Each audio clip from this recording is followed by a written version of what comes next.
Well, returning to your kind of home constituency, just your feeling returning back here.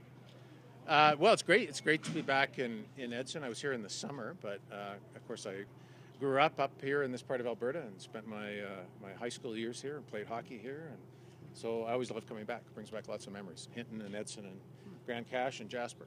You got one of your strong party leaders here with you. Just Our Minister of Finance. Yeah.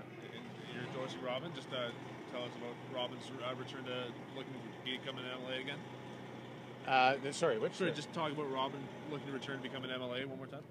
Well, like Robin is, at my side. He sits on right on my left-hand side in the Legislative Assembly. He's an incredibly strong Minister of Finance and does a great job representing this constituency. And so I think people here are proud to have him as their MLA, and I know I'm proud to have him as a friend and a colleague. How do you plan to diversify the economy in the long term? Well, it's about having a plan. It's about having a plan and sticking to it. That's why what we brought forward was a 10-year plan for what we'll do with the finances of the province, as well as the economy of the province. It involves rebuilding the Heritage Fund and doing other things. But the key is that it's a realistic plan. It's a plan that Robin and I put a lot of time into in terms of our finances. It's realistic. The initial priorities are in the next 3 years we have to balance the budget.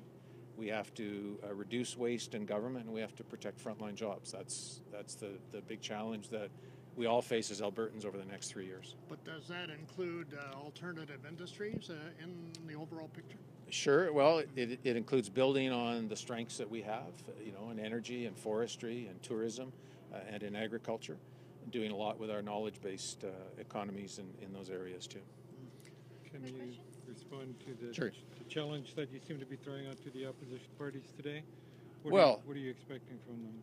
Well, I simply make the point, Darcy, that this is about the future of our province. We are in uncharted waters.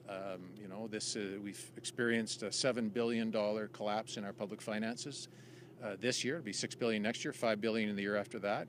Essentially over 3 years, it's an $18 billion hole in Alberta's public finances. And so, you need to have a realistic plan.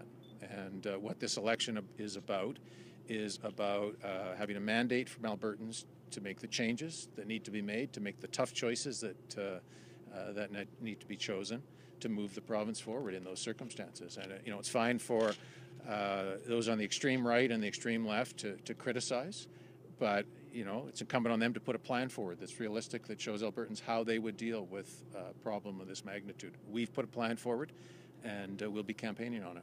You said in your speech this morning that the other parties would take the province backwards. What do you mean by that?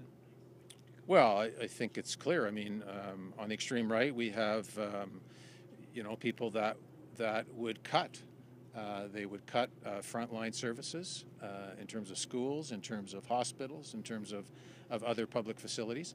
They even go so far as to say they will cut the construction projects that we're talking about to try to keep the Alberta economy going through a tough time. And so this would lead to closures of schools, closures of hospitals.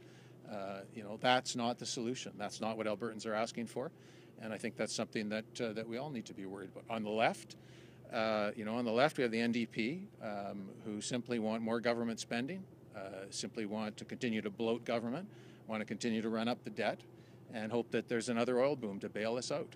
And so if that's their plan, then they should be honest with Albertans about it. Polls have suggested that a lot of Albertans don't like your budget, don't like the plan.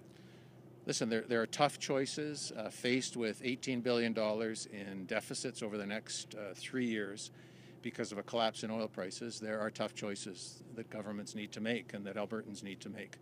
The poll that will count is the poll on election day. And Albertans need to know that there is a realistic plan, and they deserve to have the opportunity to have the final say on who's going to move this province forward and who will have a mandate to do that. Prentice, you said that you want Alberta to be a leader in environmental stewardship. Do you plan to do that through regulation, through innovation? How would you like to see that move forward? Well, we need to be a leader in the environment. I'll have much more to say about that over the course of the campaign. And again, we need a realistic plan on how we're going to move the province forward. I'm passionate about that subject, and I'll be speaking about that. Thanks very much, everyone. Thank you.